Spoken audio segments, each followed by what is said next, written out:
Hello दोस्तों, जय हिंद, वंदे मातरम। कैसे हैं आप लोग? ठीक है, उम्मीद करता हूँ सब आप अच्छे होंगे, बढ़िया होंगे। तो आज का हमारा टॉपिक है न्यूक्लिक एसिड। न्यूक्लिक एसिड क्या है, न्यूक्लिक अम्ल क्या है, ये सारी बात हम इसमें डिस्कस करेंगे।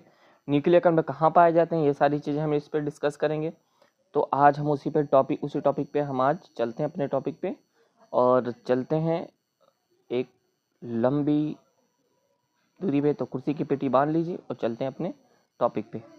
तो आते हैं हम, क्या है न्यूक्लिक एसिड, क्या है पहले उसको समझेंगे। न्यूक्लिक एसिड क्या होता है? डीएनए और आरएनए दो प्रकार के होते हैं न्यूक्लिक अम्ल।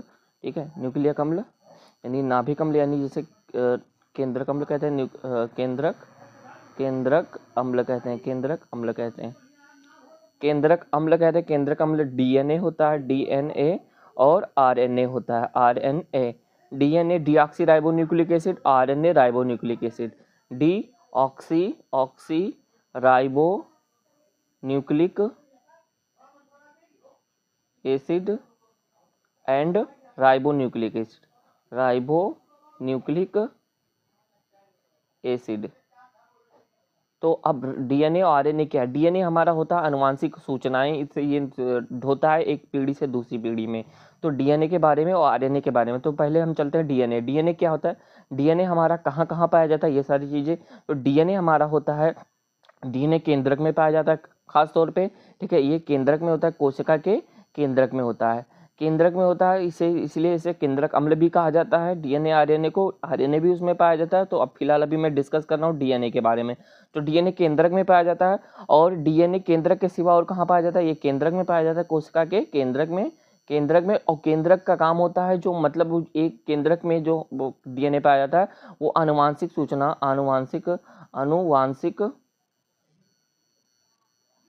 आनुवांशिक सूचनाओं का सूचना निहित होती है। आनुवांशिक सूचना इसी में होती है। ठीक है, तो एक पीढ़ी से दूसरी पीढ़ी में यह स्थानांतरित होती रहती है। तो डीएनए हमारे केंद्रक के सिवा, केंद्रक के अलावा और कहाँ पाया जाता है? तो डीएनए हमारे केंद्रक के अलावा, ठीक है, पेड़ पौधे के क्लोरोप्लास्ट में, यानी क्लोरोप्लास्ट में, पादप के क्लोरोप्लास्ट प्लास्ट, और माइटोकाइंड्रिया में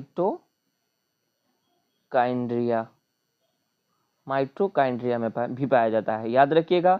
तो डीएनए जो हमारा होता है, पेड़ पौधों के क्लोरोप्लास्ट में पाया जाता है और माइटोकाइंड्रिया में पाया जाता है डीएनए। ठीक है, एक चीज फिर से मैं रिपीट कर रहा हूँ, डीएनए हमारा केंद्रक में भी पाया जाता है। तो केंद्रक में जो हमारा होता है डीएनए, अनुवांशिक सूचनाओं को ढोता है। किसको? अनुवांशिक सूचनाओं को, इसको ढोता है। ठीक है, एक पीढ़ी से दूसरी पीढ़ी में निहित होती है डीएनए की अनुवांशिक सूचनाएं। वो डीएनए केंद्रक वाला होता है। जो पेड़ पौधों के क्लोरोप्लास्ट में पाया जाता है, वो हमारा अनुवांशिक सूचनाएं ट्रांसफर नहीं करता है। तो चलिए चलते हैं, अब अपने टॉपिक पे आते हैं।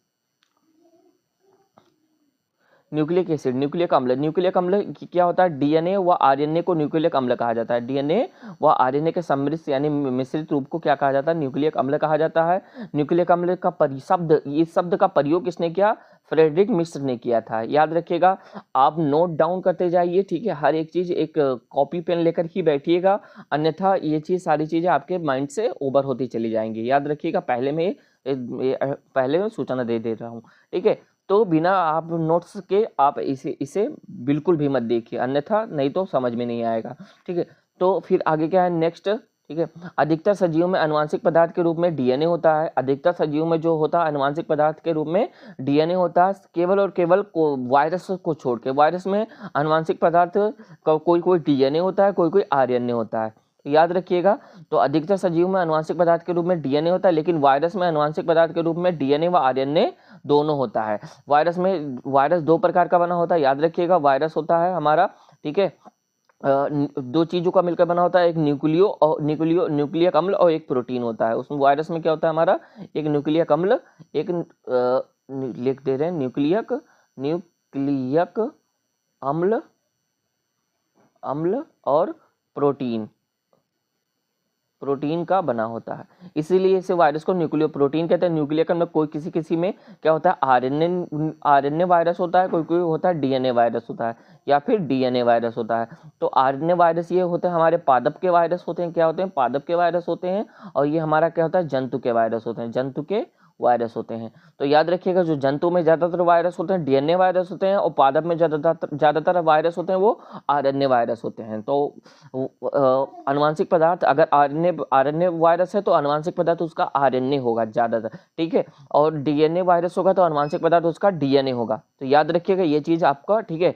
और ज़्यादातर सजीवों में आनुवांशिक पदार्थ के रूप में क्या होता है, जो होता है वो डीएनए ही होता है, आरएनए नहीं होता है, ठीक है।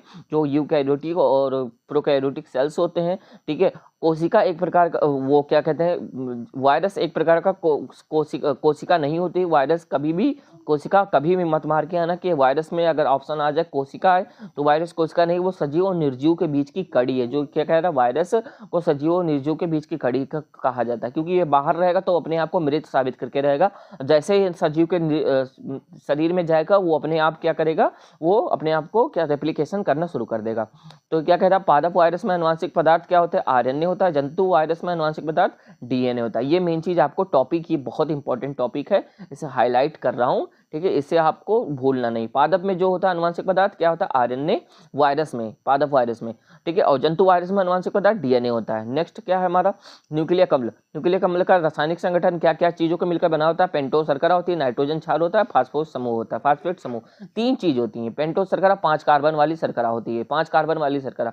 नाइट्रोजन क्षार होता है एडेनिन, ग्वानिन, थायमिन, साइटोसिन और uracil. Adenine, guanine, thymine, cytosine और यूरेसिल, ठीक है। डीएनए में थायमिन रहेगा, डीएनए में थायमिन रहेगा, और आरएनए में, ठीक है, यूरेसिल रहेगा। आरएनए में यूरेसिल, आरएनए में यूरेसिल।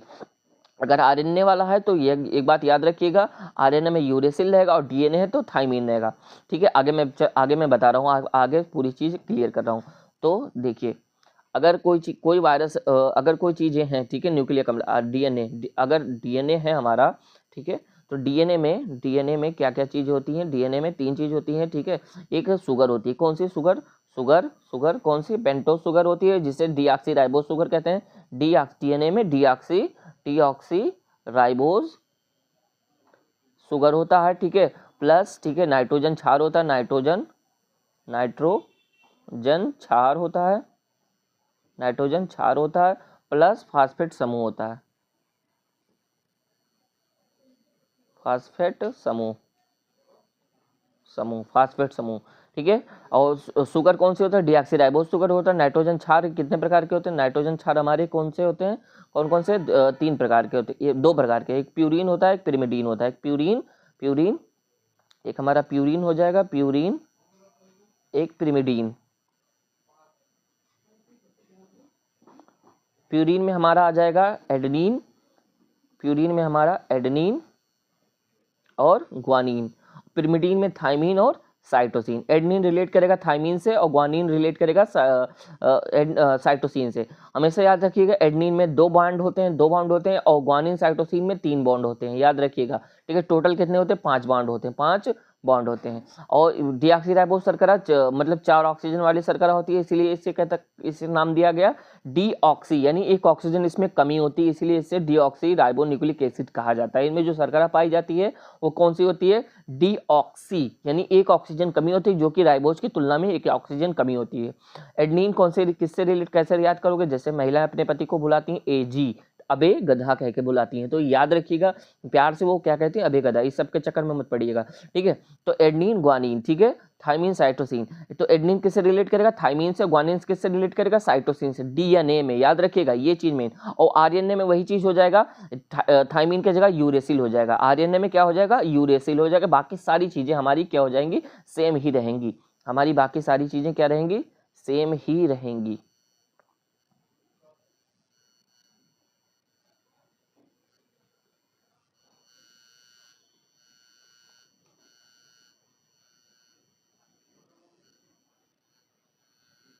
तो अब ये चीज, इस चीज को नोट डाउन कर लीजिए, ठीक है। ये चीज बहुत इंपॉर्टेंट है, ये चीज आप इसे हाईलाइट ही रखिए, ठीक है। और इस चीज को इंपॉर्टेंट है आपके लिए, बहुत इंपॉर्टेंट है। डीएनए में शुगर कौन सी होती है, डीऑक्सीराइबोज शुगर। और नाइट्रोजन क्षार में प्यूरिन और पिरिमिडीन होता है। आरएनए में भी वही होगा, एडेनिन, ग्वानिन भी होगा। थायमिन की जगह सिर्फ और सिर्फ यूरेसिल लग जाएगा। यूरेसिल आरएनए में, और साइटोसिन वही रहेगा। एडेनिन रिलेट करेगा, ठीक है, थाइमिन से डीएनए में, ठीक है, जिनमें 2 बॉन्ड रहेगा, और ग्वानिन रिलेट करेगा साइटोसिन से, जिनमें 3 बॉन्ड रहेगा। फास्फेट समूह भी उसमें भी सेम रहेगा, याद रखिएगा। तो चलिए चलते हैं अपने आगे के टॉपिक पे, क्या लिखा हुआ है हमारा।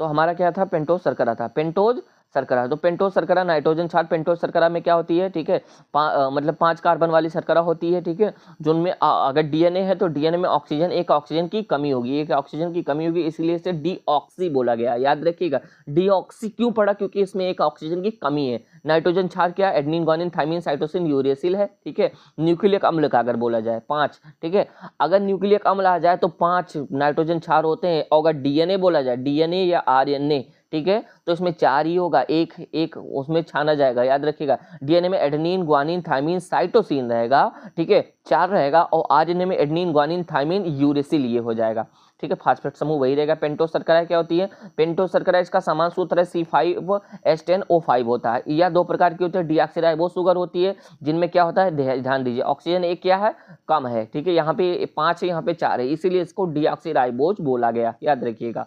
नेक्स्ट हमारा क्या है, यहाँ पे आप इसकी संरचना भी देख लिए। राइबोस शर्करा आरएनए में उपस्थित होती है। इसका समान सूत्र C5H10O5 होता है, याद रखिएगा, इसमें O5 पूरा कंप्लीट है, इसीलिए यहाँ पे उसमें O4 था, एक ऑक्सीजन की कमी थी, इसलिए इसे और डीऑक्सी बोला जाता था, ठीक है। इसकी संरचनाएं देख लीजिए, हम आपको गिना दे रहे हैं, देखिए, एक ऑक्सीजन इधर, ठीक है, एक ऑक्सीजन इधर, एक ऑक्सीजन इधर, 3, एक 4, एक 5, यानी 5 राइबोस शुगर का हो गया, ठीक है। इसमें एक ऑक्सीजन इधर, एक ऑक्सीजन इधर, एक ऑक्सीजन इधर, 3, और एक ऑक्सीजन इधर, ठीक, इधर नहीं ऑक्सीजन है, यानी 4 ही ऑक्सीजन है, तो इसीलिए डीऑक्सीराइबोस शुगर बोला गया इसे, ठीक है, याद रखिएगा इतना। यहाँ पे क्लियरली यहाँ पे देख लीजिए, 1 2 3 4 5 5 5 5 कार्बन, यानी 5 कार्बन के साथ 5 ऑक्सीजन है, ठीक है, तो इसलिए राइबोस शुगर बोला गया। इसमें 5 कार्बन के साथ 1 2 3 4 ही शुगर है, इसीलिए इसे क्या बोला गया, डीऑक्सीराइबोस शुगर बोला गया। नाइट्रोजन क्षार 2 प्रकार के होते हैं, जो कि अभी मैं यहाँ पे अभी उस प्रीवियस स्लाइड में बताया है। एक प्यूरिन होता है, एक पिरिमिडीन होता है। प्यूरिन में क्या होता है, प्यूरिन में एडेनिन, ग्वानिन होता है। सिर्फ नाइट्रोजन क्षार बोला गया है, ठीक है, डीएनए का नहीं बोला गया है, ठीक है। पिरिमिडीन में एडेनिन, ग्वानिन को छोड़कर थाइमिन, साइटोसिन, यूरेसिल 3 चीज होते हैं, याद रखिएगा, ठीक है। थाइमिन और साइटोसिन डीएनए में होता है, और साइटोसिन, यूरेसिल आरएनए में होता है, याद रखिए। इतना ये चीज आपको मेन चीज फोकस करनी है। कौन सा सहलग्न नहीं करेगा, अगर डीएनए अगर बोला जाए कि हाँ राइबोस शर्करा में, तो याद रखिएगा, अगर क्वेश्चन आ जाए कि कौन सा क्षार सहलग्न नहीं करता राइबोस शर्करा में, ठीक है, तो वहां पे थाइमिन आपको याद रखना, थाइमिन ढूंढना है। थाइमिन सहलग्न नहीं करता है, ऑप्शन में आपको थाइमिन ही ढूंढना पड़ेगा, याद रखिएगा ये चीज।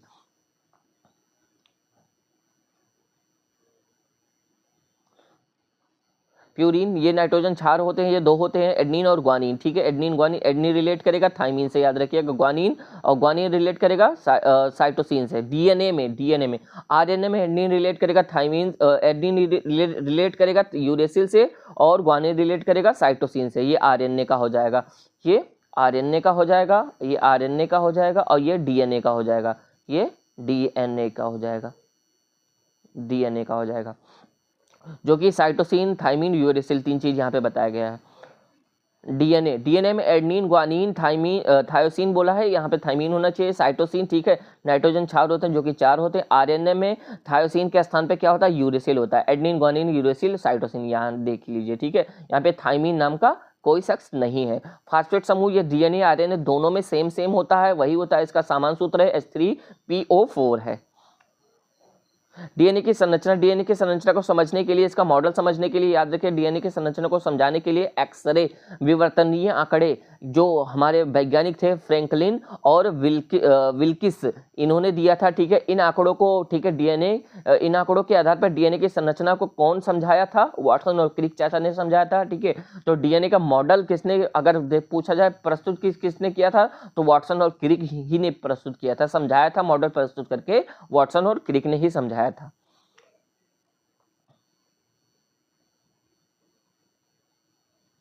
देख लीजिए, यहाँ पे डीएनए का आपका सूत्र है, सॉरी वो है क्या, ग्राफ, ठीक है। एडनीन, थाइमीन, ग्वानिन, साइटोसिन, ग्वानिन, यहाँ देख लीजिए थाइमीन ये ढंग का लिखा हुआ, वहाँ पे थोड़ा गलत हो गया था, ठीक है। ये बेस पेयर है, ये जो बेस पेयर की बात कर रहा है, मेजर ग्रुप जो बात कर रहा है, ये मेजर जो इस यहाँ पे ज़्यादा दूरी है और यहाँ पे कम दूरी है, ध्यान से देख लीजिए, यहाँ पे थोड़ा जूम करके दिखा दे रहा हूँ, ठीक है।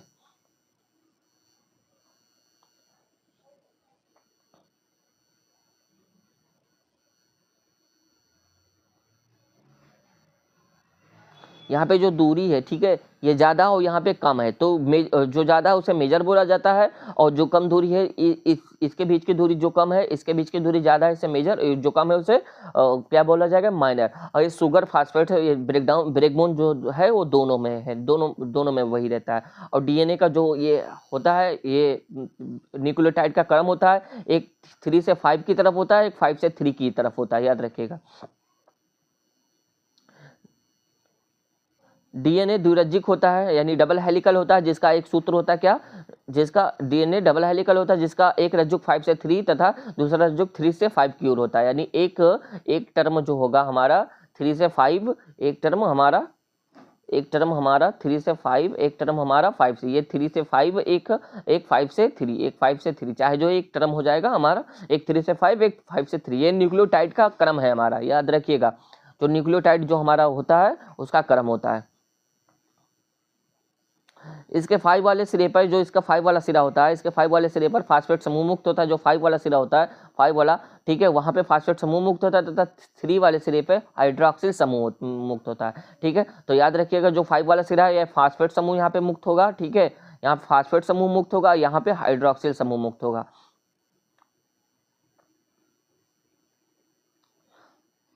डीएनए की कुल लंबाई कितनी होती है, 2.2 मीटर होती है टोटल। अगर लंबाई देखा जाए तो हमारी कितनी होगी, 2.2 मीटर होगी। इसका एक कुंडल क्या होता है, 34 एंगस्ट्रॉम का होता है। अगर डीएनए का एक कुंडल लिया जाए, एक कुंडल का देखा जाए तो 34 एंगस्ट्रॉम होगा, और उसमें, ठीक है, उसमें क्या होंगे, 10 नाइट्रोजन क्षार होंगे। नाइट्रोजन जो हमारा बेस होगा 10 होगा, ठीक है, 10 ऐसे रहेंगे। इन दोनों के बीच की दूरी 3.4 एंगस्ट्रॉम होगी, जो कि यहाँ दिया नहीं गया है, ठीक है, याद रखिएगा, मैं इसे बता दिया हूँ। इसके एक कुंडल के 10 नाइट्रोजन क्षार युग्म होते हैं, तथा डीएनए का व्यास, ये जो व्यास है, ये इसकी ये लंबाई, यहाँ से दोनों के बीच की दूरी, ठीक है, 20 एंगस्ट्रॉम का होता है। और न्यूक्लियोटाइड, दो न्यूक्लियोटाइड के बीच की दूरी क्या होती है, 3.4 एंगस्ट्रॉम, ठीक है। तो याद रखिएगा ये चीज।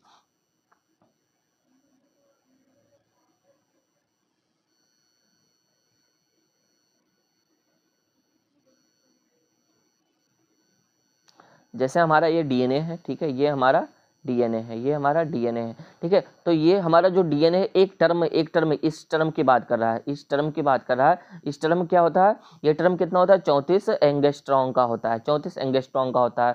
और मान लीजिए इसमें जो 10 न्यूक्लियोटाइड, न्यूक्लियोटाइड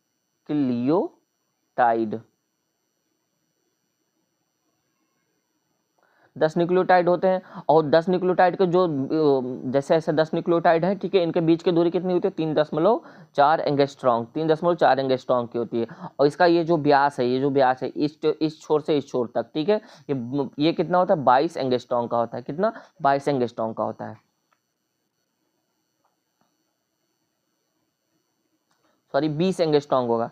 यह इसका जो व्यास होगा हमारा क्या होगा, 20 एंगस्ट्रॉम, 22 नहीं, 20 एंगस्ट्रॉम, ठीक है, थोड़ा सा मिस्टेक हो गया। यहाँ पे जो इसका व्यास होगा ये 20 एंगस्ट्रॉम का होगा हमारा।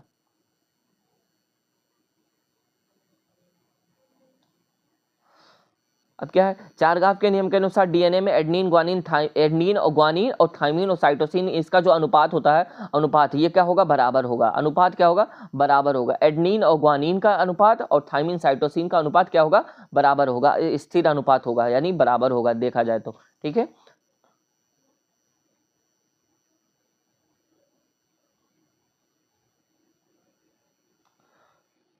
नाइट्रोजन के साथ द्विबंध जुड़ा होता है, मतलब उसमें क्या, दो बंध होते हैं। एडनीन किससे जुड़ा रहेगा, जब थाइमीन से दो बॉन्ड रहेगा, और ग्वानिन जुड़ा रहेगा डीएनए में, ठीक, डीएनए में बता रहा हूँ, ठीक है, तो उसमें 3 बॉन्ड होगा, ठीक है। ग्वानिन साइटोसिन से जुड़ा रहेगा तो 3 बॉन्ड होगा, ठीक है। तो द्विबंध से जुड़ा रहता है जो थाइमीन से जुड़ा रहता है, नाइट्रोजन एडेनिन जो थाइमीन से जुड़ता है द्विबंध होता है, तथा ग्वानिन साइटोसिन के साथ जुड़ता है, त्रिबंध के साथ जुड़ता है, 3 बंध के साथ जुड़ते हैं, ठीक है। तो याद रखिएगा 3 बॉन्ड रहेगा इसमें, ठीक है।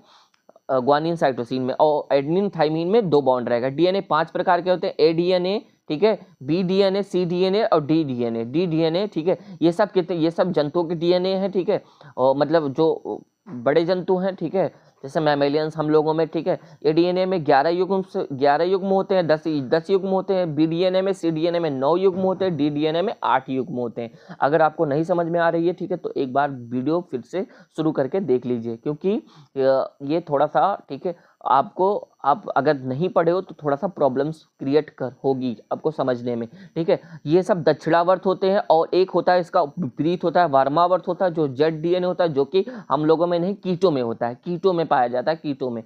तो याद रखिएगा, ये हम लोगों में पाया जाता है, और बाकी ये क्या जेड डीएनए जो होता है 12 युग्म वाला, ये कीटों में पाया जाएगा।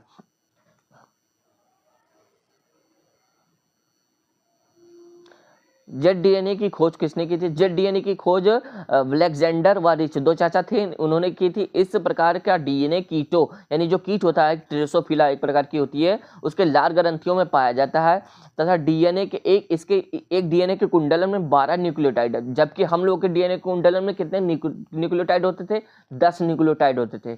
और ड्रोसोफिला के जो होता है, कीट होता है, उसके डीएनए के कुंडलन में जो जेड डीएनए होता है, उसमें 12 न्यूक्लियोटाइड के क्षार होते हैं। इसके एक कुंडल की लंबाई 69 एंगस्ट्रॉम की होती है, और जबकि हमारे एक कुंडल की लंबाई कितनी होती थी? हमारे एक कुंडल की लंबाई होती थी 34 एंगस्ट्रॉम की होती थी, और इसके एक कुंडल की लंबाई, ठीक है, 69 एंगस्ट्रॉम है, ठीक है। और डीएनए की संरचना टेढ़ी मेढ़ी होती है, इसके डीएनए की संरचना इसीलिए क्या कहते हैं? जिगजैग कहते हैं, जिगजैग, ऐसे ऐसे टेढ़ी टेढ़ी, ठीक है। तो जिगजैग। आकृति के आधार पर डीएनए 2 प्रकार के होते हैं, एक वृत्ताकार, एक रेखाकार होती है, ठीक है, नीचे रेखाकार होगा, ठीक है। तो वृत्ताकार डीएनए, ठीक है, प्रोकैरियोटिक कोशिका में, जीवाणु में पाया जाएगा, और जो मैंने बताया था कि पेड़ पौधों के माइटोकांड्रिया, ठीक है, और हरित लवक में जो पाया जाएगा, ठीक है, वो भी, ठीक है, वो भी पादप में पाया जाएगा, लेकिन जो केंद्रक के सिवा अलग जगह पे पाया जाता है, हरित लवक और माइटोकांड्रिया में, वो भी वृत्ताकार डीएनए रहेगा, याद रखिएगा। और जो बैक्टीरियाज होते हैं, जो छोटे छोटे एक कोशिकीय जीव होते हैं, ठीक है, उनमें जो डीएनए पाया जाएगा वो क्या होगा? वृत्ताकार वाला होगा। जैसे कि कोई कोशिका है, ठीक है, कोई सिंगल सेल है, उसका तो जो केंद्रक होता है डेवलप नहीं होता है, यानी अल्प विकसित होता है, अल्प विकसित होता है। तो अल्प विकसित होगा तो केंद्रक में कहाँ? अल्प विकसित या फिर ना के बराबर होगा, तो केंद्रक में नहीं, इसमें स्वतंत्र रूप से प्लाज्मिड के रूप में पड़े रहते हैं डीएनए। तो डीएनए कहाँ? कोशिका द्रव्य में पड़े रहते हैं, कोशिका द्रव्य में पड़े रहते हैं, जो कि इनका क्या रहता है? पूरा का पूरा अनुवांशिक सूचना यहीं से पूरा का पूरा कंट्रोल होता है, केंद्रक से नहीं कंट्रोल होता है। तो मतलब इसमें क्या होता है? वृत्ताकार डीएनए पाया जाता है, ठीक है, वृत्ताकार डीएनए पाया जाएगा। और पेड़ पौधों में के माइटोकांड्रिया और हरित लवक में भी वृत्ताकार डीएनए पाया जाएगा, याद रखिएगा। और जबकि कोई कोशिका, हम लोग की कोशिकाएं, मान लीजिए कोई कोशिका है हम लोग की, जो जंतु हैं, ठीक है, जिनमें केंद्रक विकसित होता है, उनमें जो केंद्रक में पाया जाएगा, ठीक है, जो डीएनए, उसमें रेखाकार डीएनए पाया जाएगा, जो कि हमारे आनुवंशिक सूचना का जो ढोता है वो हमारा रेखाकार डीएनए होगा। तो वृत्ताकार डीएनए जो हमारे प्रोकैरियोटिक कोशिका होते हैं उनमें पाया जाएगा, हरित लवक में पाया जाएगा, माइटोकांड्रिया में पाया जाएगा, ये चीज याद रखिएगा। और रेखाकार डीएनए सभी यूकैरियोटिक कोशिका, पादप और जंतुओं में पाया जाता है। उनके केंद्रक क्या होता है? अब विकसित होता है, पूर्णतः विकसित होता है, इसीलिए केंद्रक में पाया जाता है, तो वो रेखाकार डीएनए होता है, जो कि हमारी आनुवंशिक सूचनाओं का एक स्थान से, एक पीढ़ी से दूसरी पीढ़ी में ढोता है।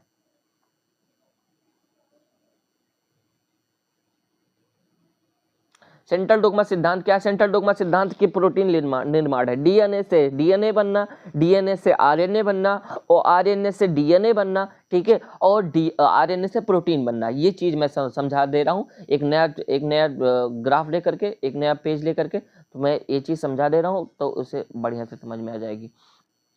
अगर डीएनए से डीएनए बनना है मेरे लाल, तो याद रखिएगा, डीएनए से डीएनए बन रहा है, डीएनए से डीएनए बन रहा है, तो वो क्या कहा जाएगा? Replication, replication. अगर डीएनए से डीएनए बनना, अगर हमारे शरीर में डीएनए, अगर कोशिका विभाजन के समय डीएनए से डीएनए रेप्लिकेशन करता है, यदि 2 कोशिकाओं में जाना होता है, तो वो डीएनए वो क्या करता है? 2 कोशिकाओं में, मतलब 2 कोशिकाओं के लिए बनना होता है, तो उसे रेप्लिकेशन करता है।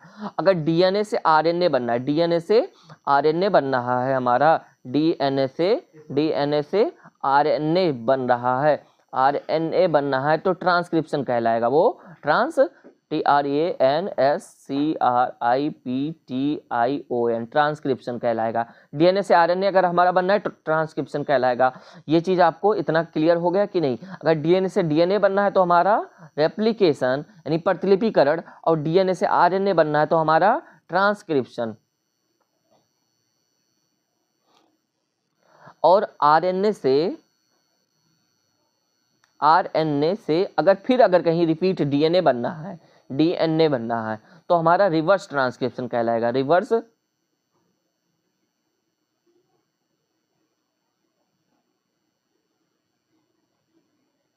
Reverse transcription. अगर आरएनए से डीएनए बन रहा है फिर रिटर्न, ठीक है, यानी यहाँ डीएनए से आरएनए बना था, ठीक है, डीएनए से आरएनए बना था, ट्रांसक्रिप्शन कहलाया, ठीक है। फिर अगर उल्टा जा रहा है, आरएनए से डीएनए जा रहा है तो रिवर्स ट्रांसक्रिप्शन कहलाएगा, ठीक है। ये चीज आपको इतना याद रखना है।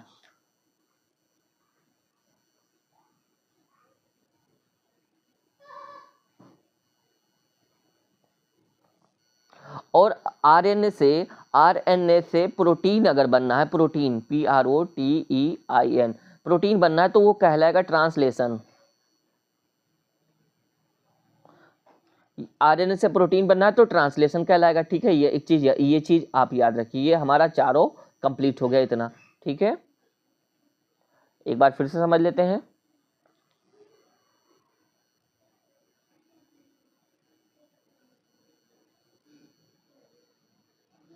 डीएनए से डीएनए बनना है बच्चे तो मेरा क्या हो जाएगा? रेप्लिकेशन। डीएनए से आरएनए बनना है तो ट्रांसक्रिप्शन। और उल्टा अगर आरएनए से फिर डीएनए बनना है तो रिवर्स ट्रांसक्रिप्शन। और आरएनए से अगर प्रोटीन बनना है तो हमारा क्या हो जाएगा? ट्रांसलेशन हो जाएगा। ये चीज आपको याद रखना, नोट डाउन करना है एक अच्छे से, ठीक है, बढ़िया से। ये चीज हमारा हो गया, ठीक है। तो वही मेरा कह रहा है, ठीक है, सेंट्रल डोग्मा सिद्धांत यही है, ठीक है। सेंट्रल डोग्मा सिद्धांत क्या कह रहा है? प्रोटीन संश्लेषण का केंद्रीय सिद्धांत कहा भी इसे कहा जाता है कि प्रोटीन संश्लेषण कैसे होता है, ठीक है। सेंट्रल डोग्मा सिद्धांत को क्रिक ने प्रस्तावित किया है। जो क्रिक थे, ठीक है, उन्होंने प्रस्तावित किया था। इसके अनुसार अनुवांशिक सूचनाओं का प्रवाह डीएनए से आरएनए तथा आरएनए से प्रोटीन की ओर होता है। यानी पहले डीएनए से आरएनए बनेगा, फिर आरएनए से प्रोटीन बनेगा, ठीक है। ऐसे अनुवांशिक सूचनाओं का प्रवाह होता है, ठीक है, चलता रहता है। तो डीएनए से आरएनए बनने की प्रक्रिया को क्या कहते हैं? अनुलेखन कहते हैं, यानी ट्रांसलेशन कहते हैं। तथा आरएनए से प्रोटीन बनने की अनुलेखन कहते हैं, ट्रांसक्रिप्शन कहते हैं, ठीक है। तथा आरएनए से प्रोटीन बनने की प्रक्रिया को ट्रांसलेशन कहते हैं। एक बार फिर से समझ लीजिए, डीएनए से आरएनए बनने की प्रक्रिया को अनुलेखन कहा जाता है।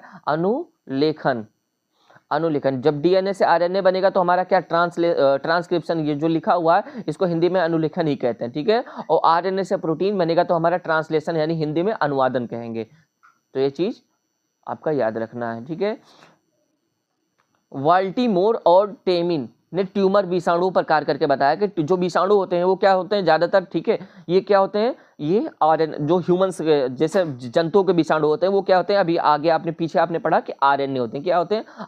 आरएनए वाले होते हैं। इनका जो आनुवांशिक सूचना होता है आरएनए। तो आरएनए के अंदर एक खामी होती है कि वो अपना ट्रांसक्रिप्शन नहीं कर पाएगा। आरएनए सिर्फ और सिर्फ रिवर्स आरएनए वो मतलब रेप्लिकेशन नहीं कर पाएगा। आरएनए के पास ट्रांसक्रिप्शन कर पाएगा, वो भी रिवर्स वाला। आरएनए अपना प्रतिलिपि नहीं बना पाएगा। सिर्फ प्रतिलिपि बनाने की गुण किस में होती है? डीएनए के अंदर होती है, आरएनए के अंदर नहीं होती है। तो याद रखिएगा। तो मान लीजिए कोई अगर वायरस है, वो ट्यूमर वायरस, ठीक है, तो ट्यूमर वायरस है तो वो कैसे अपने आप को फैलाएगा? तो आनुवांशिक सूचनाओं का प्रवाह कैसे करेगा? तो आरएनए से डीएनए जाएगा पहले, ठीक है, क्योंकि डीएनए के पास ही वो क्षमता होती है जो कि अपना रेप्लिकेशन कर पाए, यानी अपना प्रतिलिपि बना पाए, ठीक है। तो आरएनए से जब चेंज होगा डीएनए तो रिवर्स ट्रांसक्रिप्शन कहा जाएगा उसे। रिवर्स ट्रांसक्रिप्शन करके वो चेंज होगा डीएनए में, और डीएनए बहुत सारी प्रतिलिपियां अपनी बनाएगा, ठीक है। और जब बहुत सारी प्रतिलिपियां बना लेगा, ठीक है, उसके बाद फिर ट्रांसफर होगा फिर आरएनए में। तो उस प्रक्रिया को क्या कहेंगे हम? ट्रांसक्रिप्शन कहेंगे। क्या कहेंगे? ट्रांसक्रिप्शन। यहाँ आरएनए से डीएनए गया तो रिवर्स ट्रांसक्रिप्शन हुआ, ठीक है, यानी विपरीत की दिशा में, ठीक है। तो उसमें क्यों गया? क्योंकि इसे रेप्लिकेशन यानी प्रतिलिपिकरण करना था, ठीक है। उसके बाद जब बहुत सारी प्रतिलिपि हो गई इसकी, फिर ये डीएनए से आरएनए में चेंज होगा, रिवर्स ट्रांसक्रिप्शन करेगा, उसके बाद प्रोटीन बनाएगा, ठीक है, ट्रांसलेशन की प्रक्रिया करके। तो इस विपरीत अनुलेखन करता है, जो अनुलेखन करता है, जो ट्रांसक्रिप्शन कहते हैं, ठीक है, रिवर्स ट्रांसक्रिप्शन को विपरीत अनुलेखन कहा जाता है। इस पूरी प्रक्रिया को टैनिज्म कहा जाता है। तो याद रखिएगा कि जो वायरस होते हैं हमारे, ठीक है, तो वायरस, जो हमारे वायरस हैं, ठीक है, ये आरएनए हैं, आरएनए वायरस हैं, ठीक है, जो ट्यूमर में उन्होंने खोजा था, ठीक है। तो आरएनए से उन्होंने क्या किया, रिवर्स ट्रांसक्रिप्शन किया उसने, ठीक है, और फिर डीएनए बना। तो डीएनए से डीएनए की बनने की प्रक्रिया को रेप्लिकेशन कहा जाता है। रेप्लिकेशन को कहते हैं प्रतिलिपिकरण कहते हैं। अब बहुत सारे रेप्लिकेशन करके ये क्या करेगा, ठीक है, फिर चेंज हो जाएगा, डीएनए से आरएनए में ट्रांसक्रिप्शन कर लेगा। ट्रांसक्रिप्शन करने के बाद आरएनए बन गया, ठीक है, आरएनए से फिर प्रोटीन बन जाएगा, हमारा ट्रांसलेशन अनुवादन हो जाएगा। वही चीज यहाँ बताया है कि आरएनए से डीएनए बनेगा, विपरीत, ठीक है, तो विपरीत अनुलेखन होगा, फिर डीएनए से यहाँ पे रेप्लिकेशन करके बहुत सारा, फिर आरएनए में अनुलेखन, वही फिर अनुलेखन कर लेगा, ट्रांसक्रिप्शन, फिर आरएनए से प्रोटीन बनेगा, अनुवादन कहलाएगा मेरा।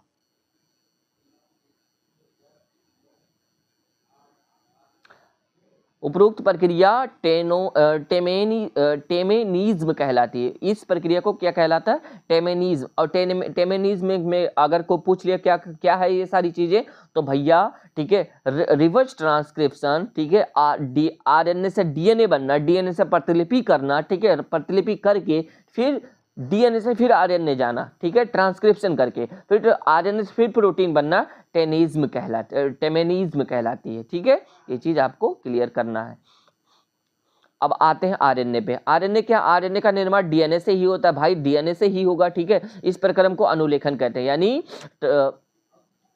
जो आरएनए होगा, ठीक है, डीएनए से ही तो चेंज होगा, आरएनए बनेगा। इस प्रक्रिया को ट्रांसक्रिप्शन कहते हैं, जिससे कहते हैं हिंदी में अनुलेखन कहा जाता है। अनुलेखन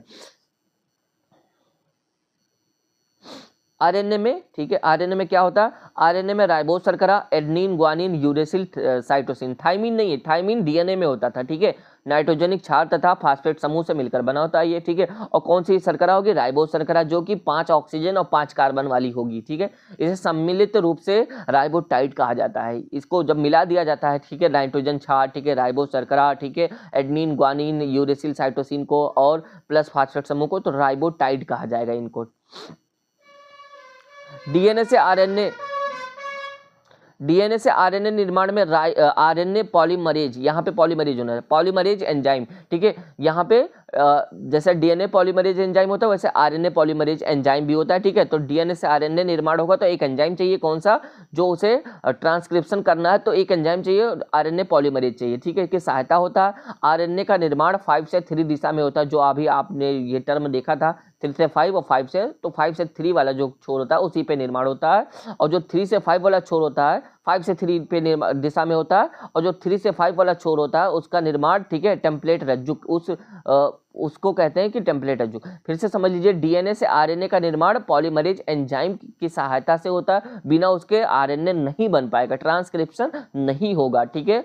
आरएनए का निर्माण कहाँ से किस दिशा में होगा, 5 से 3 दिशा में होगा, उस दिशा में जो हमारा जो टर्म है उसी पे निर्माण होगा, ठीक है। फिर क्या, डीएनए के 3 से 5 वाला जो बचा, एक टर्म बचा, ठीक है, वाले रज्जुक पर आरएनए का निर्माण होता है, उस दिशा में हो रहा है, लेकिन ठीक है, उस दिशा से उस पे जाकर के निर्माण उस सेकंड वाले रज्जुक पे होता है, ठीक है। इसे टेम्पलेट रज्जुक भी कहते हैं, ठीक है, तथा दूसरे रज्जुक को कोडिंग रज्जुक कहा जाता है। एक को जिस पे बनता है हमारा आरएनए उसे टेम्पलेट रज्जुक कहते हैं, और दूसरे रज्जुक को कोडिंग कहते हैं, कोडिंग।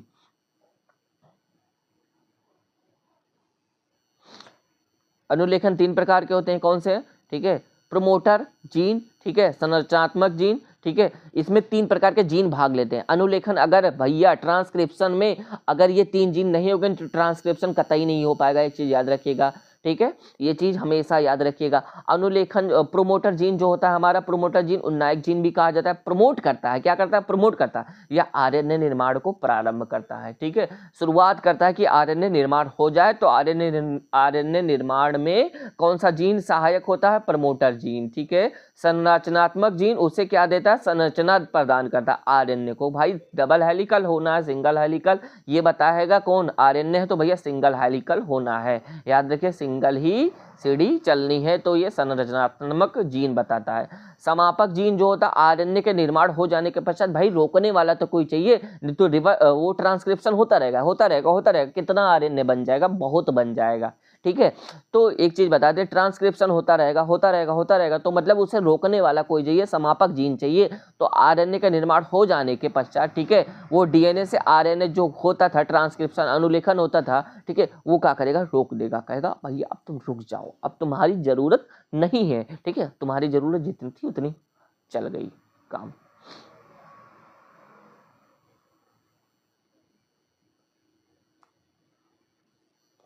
डीएनए से प्रथम बनने वाले आरएनए को एचआरएनए, जो पहला आरएनए बनेगा उसे एचआरएनए, जिसे पूरा नाम हाइड्रोन्यूक्लियक या विषमांगी निकाय कहते हैं। ठीक है, हाइड्रोन्यूक्लियक राइबोसोम, राइबोन्यूक्लिक एसिड कहते हैं। ठीक है, या फिर विषमांगी निकाय कहते हैं। इस आरएनए में सक्रिय और निष्क्रिय दो खंड विद्यमान होते हैं, एक एक्टिव होता है, एक्टिव वाले को एक्सॉन कहते हैं और डिएक्टिव वाले को इंट्रॉन कहते हैं। एक्सॉन ब्रेन वाला मत समझ लेना, ठीक है, एक्टिव वाला जो छोर होता है, ठीक है, दो खंड होता है, एक खंड, ठीक है, उसे एक्सॉन कहेंगे और दूसरे खंड को इंट्रॉन कहेंगे। आरएनए तीन प्रकार के होते हैं। अब इसे इसे ये चीज समझने के लिए, ठीक है, मैं एक ग्राफ ले लेता हूं, उसमें आप समझ जाइए। ठीक है,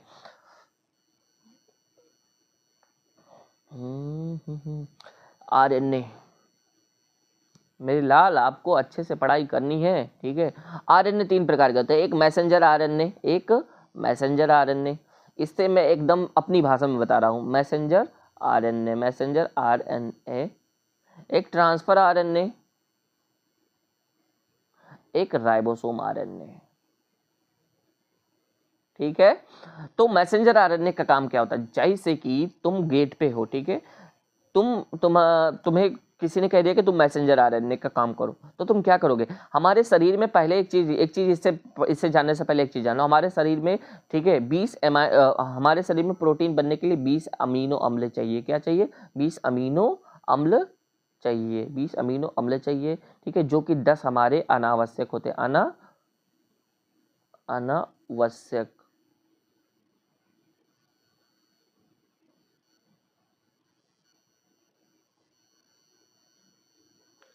अनावश्यक हमारे 10 अनावश्यक होते हैं, 10 हमें भोज्य पदार्थ से मिलते हैं,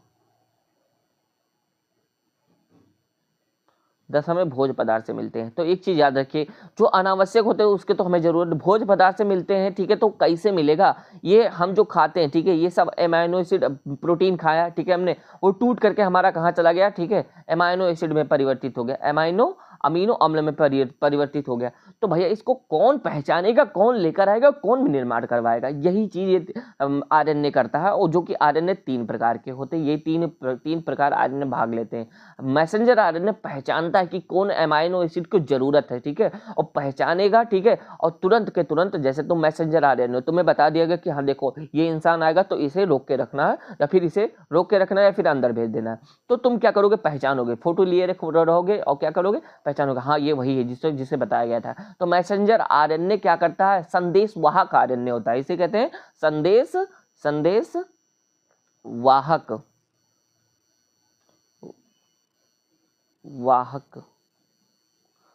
वाहक आरएनए होता है। ठीक है, ये संदेश देता है कि हाँ भैया ये हमें मिल गया अमीनो एसिड, अब ले जाओ, किसको, ट्रांसफर आरएनए को देता है। ठीक है, ट्रांसफर आरएनए, ठीक है, आता है, ठीक है, उसे ढोता है, अब यहाँ से आएगा, ठीक है, यहाँ से आएगा, इसके पास आरएनए, मैसेंजर आरएनए के पास, मैसेंजर आरएनए से अमीनो एसिड लेकर जाएगा राइबोसोम आरएनए के पास। ठीक है, अब राइबोसोम आरएनए के पास पटकेगा, कहेगा लो भैया, अब राइबोसोम आरएनए राइबोसोम के साथ मिल करके, राइबोसोम के साथ मिलकर के क्या बनाएगा, प्रोटीन बनाएगा, प्रोटीन। देखिए हमें जो 10 अमाइनो एसिड चाहिए था, जो हमें भोज्य पदार्थों से मिलना था, ठीक है, वो ये वही काम कर रहे हैं ये तीनों, ठीक है। ये क्या कर रहा है, पहचान रहा है उस अमाइनो एसिड को, ठीक है, और संदेश दे रहा है ट्रांसफर आरएनए को कि हाँ आ जाओ भैया, हो गया काम, ठीक है, आ जाओ ले जाओ। अब ये क्या ले ढोता है, ये क्या करता है, वाहक का काम करता है, ढोने का काम करता है, ढोने का काम करता है। तो ढोने का काम करता कौन करता है, हमारा ट्रांसफर आरएनए। ट्रांसफर आरएनए हमारा ढोने का काम करेगा, और राइबोसोम आरएनए राइबोसोम के साथ मिल करके, ठीक है, उस एमाइनो एसिड को क्या करेगा, जोड़ने का काम करेगा, जोड़ने का काम करेगा, और क्या बनाएगा, एक प्रोटीन बनाएगा। तो ऐसे हमारे शरीर में प्रोटीन का निर्माण होता है, ठीक है। तो अब ये हमारी चीज इतने क्लियर हो गए आपको, ठीक है। अगर आपको कोई प्रॉब्लम्स होगी तो आप कमेंट बॉक्स में पूछिएगा, जो भी प्रॉब्लम्स होगी, जो भी दिक्कत होगी, आप कमेंट बॉक्स में, आपके लिए कमेंट है, ठीक है, खुला हुआ है।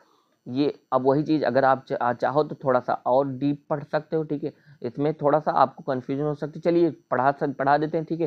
ट्रांसफर आरएनए ये अमीनो अम्ल का स्थानांतरण करती है, इसमें पहले ट्रांसफर आरएनए बता दिया गया, ये अमीनो अम्ल का एक स्थान से दूसरे स्थान तक ढोती है, ये 4 प्रकार की होती हैं, ठीक है। ट्रांसफर आरएनए को रॉबर्ट वॉली ने समझाया था, रॉबर्ट वॉली एक वैज्ञानिक थे, इन्होंने समझाया था, तथा ग्लोब लीफ मॉडल प्रस्तुत किया, एक मॉडल प्रस्तुत किया जिसे ग्लोबल लीफ कहा जाता है। इसके अनुसार इसकी 4 भुजाएं होती है, जो चारों भुजाएं होती हैं, चारों भुजाएं का नाम एक एक्सेप्टर है, ठीक है, एक एक्सेप्टर है, ये अमीनो अम्ल का जोड़ते हैं, ठीक है, जैसे ट्रांसफर आरएनए है, ठीक है, इसका भाग है, इसका भाग है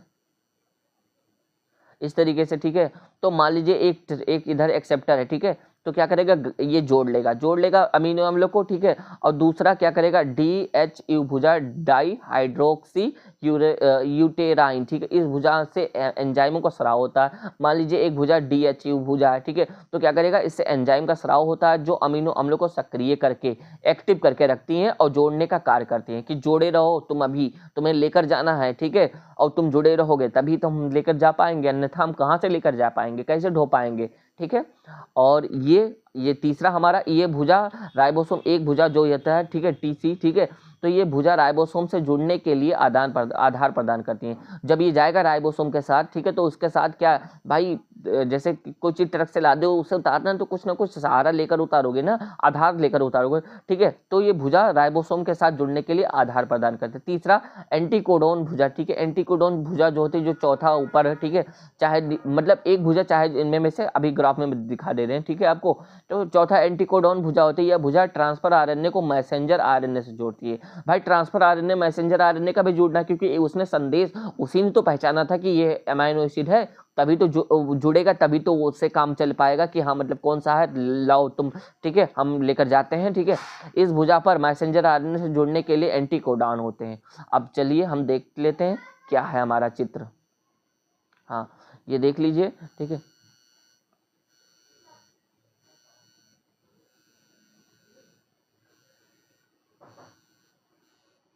एक मिनट।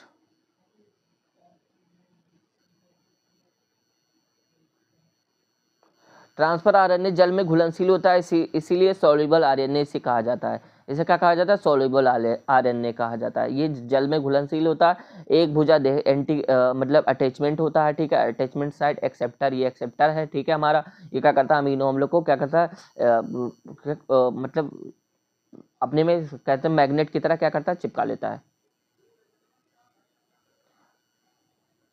ये क्या कर ये देख लेते हैं, ठीक है। फिर उसके बाद कौन सा है, DHU भुजा, ठीक है, ये अमीनो अम्ल को सक्रिय करके ग्राही से जोड़ने का काम करती है। ये जो भुजा है अमीनो अम्ल को सक्रिय करके रखेंगी और ग्राही अंग से जोड़ने का काम करेंगी। अमीनो अम्ल जितने हैं, ठीक है, तुम एक्टिव रहो, डीएक्टिव नहीं होना है, और इससे जुड़े रहो, ठीक है, इससे जुड़े रहो। ये और फिर तीसरा क्या है, ठीक है, ये भुजा TC, ठीक है, ये राइबोसोम से जुड़ने के लिए आधार प्रदान करती है। ये इसका काम कब होगा, ठीक है, इसका काम होगा जब राइबोसोम के पास ये पहुंच जाएगा, तो राइबोसोम के जुड़ने के लिए भाई अमीनो अम्ल तुम उतरो, ठीक है, जाओ राइबोसोम, तो एक आधार प्रदान करेगी कि जाओ अमीनो अम्ल तुम मुझसे मिलो, ठीक है, तुम अमीनो अम्ल राइबोसोम आरएनए राइबोसोम के साथ मिलकर के तुम्हें प्रोटीन में परिवर्तित करेगा, ठीक है। और एंटीकोडॉन भुजा जो होती है नीचे वाली होती है, जिसका काम है, ठीक है, एंटीकोडॉन भुजा ये ट्रांसफर आरएनए मैसेंजर आरएनए को जोड़ती है। अब देखो ट्रांसफर आरएनए मैसेंजर आरएनए का भी कनेक्शन चाहिए, अन्यथा वो जो उसने पहचाना था जो एमाइनो एसिड को, ठीक है, वो कैसे बताएगा, ठीक है। तो इस बताता कौन है, ट्रांसफर मैसेंजर आरएनए, ठीक है। तो मैसेंजर आरएनए बताएगा हाँ यही अमाइनो एसिड है, इसी को ले जाओ, ठीक है। तो जोड़ने का काम करते हैं। तो ये चीज आई होप कि आपको ये ग्राफ समझ में आ गई होगी, ठीक है। एक बार फिर से देख लीजिएगा, और पीडीएफ हम आपको डिस्क्रिप्शन बॉक्स में दे देंगे, पीडीएफ आपको मिल जाएगा वहाँ पे। वही चीज़ है, उसी का स्टार्ट कोडॉन है ये, फिर स्टॉप कोडॉन है, स्टार्ट और स्टॉप कोडॉन, ठीक है। ये हमारा 5 से 3 वाले छोर के टर्म पे है।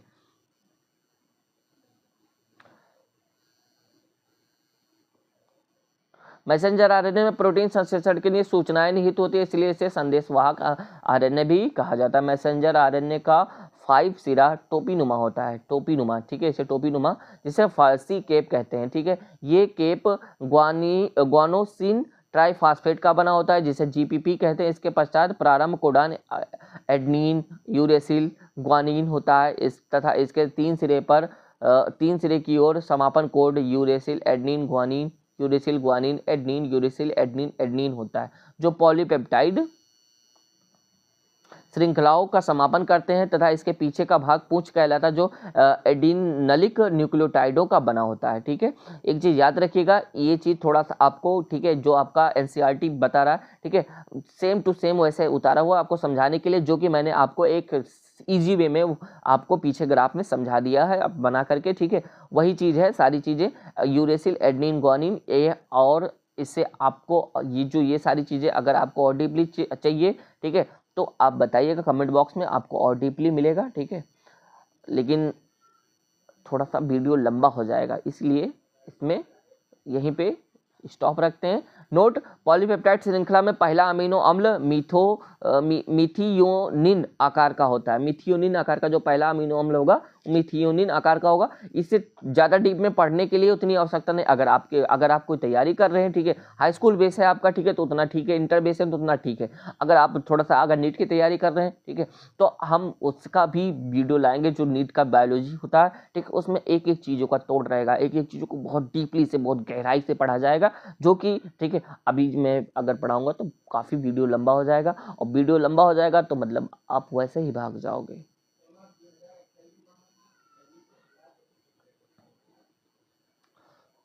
राइबोसोम आरएनए, राइबोसोम आरएनए क्या करता है, राइबोसोम के साथ मिल करके क्या बनाता है, राइबोसोम का निर्माण करता है। ये देख लिए जो चित्र बना हमारा, ये 80s यानी 60-40-20 शेड हो जाते हैं, ठीक है। 80s ये 80s राइबोसोम किस में पाए जाते हैं, 80 स्टोडवर्ग, ये हमारे यूकैरियोटिक, हम सबके सेल्स में पाए जाते हैं, जितने यूकैरियोटिक जीव होते हैं उसमें पाए जाएंगे, ठीक है। 80s 70s राइबोसोम, ठीक है, प्रोकैरियोटिक जीवों में पाए जाएंगे, जो कि एक कोश के जीव होते हैं, उनमें 70s राइबोसोम पाए जाएंगे, ठीक है। तो अब इसमें, ठीक है, ट्रांसफर आरएनए इसी के साथ मिल करके क्या बनाता है भैया, प्रोटीन बनाता है। तो अब हो गया हमारा यहाँ पे डीएनए का चैप्टर क्लोज, बंद, ठीक है।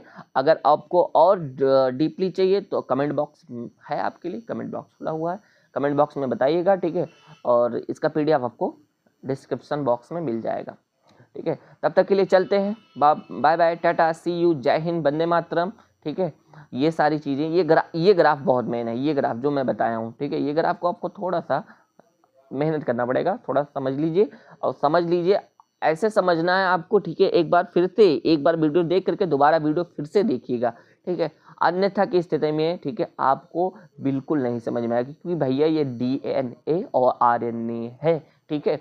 ये जितना आप हलवा समझ रहे हो बायोलॉजी को, उतना है नहीं, बायोलॉजी को हलवा कभी मत समझिएगा, ठीक है। कोई भी सब्जेक्ट को हलवा नहीं समझना है आपको, किसी भी सब्जेक्ट को आपको आसान नहीं समझना है, किसी भी सब्जेक्ट को कठिन नहीं समझना है, ठीक है। वो आपके ब्रेन के ऊपर डिपेंड होता है कि आपको उसे कैसे हैंडल करते हो आप। अगर आप उसे ईजिली हैंडल करते हो तो वो आपके लिए आसान है, अगर आप उसे टफली हैंडल करते हो तो वो आपके लिए हार्ड है। तो चलिए चलते हैं, मिलते हैं फिर नेक्स्ट वीडियो में, तब तक के लिए टाटा, बाय बाय, सी यू, जय हिंद, वंदे मातरम।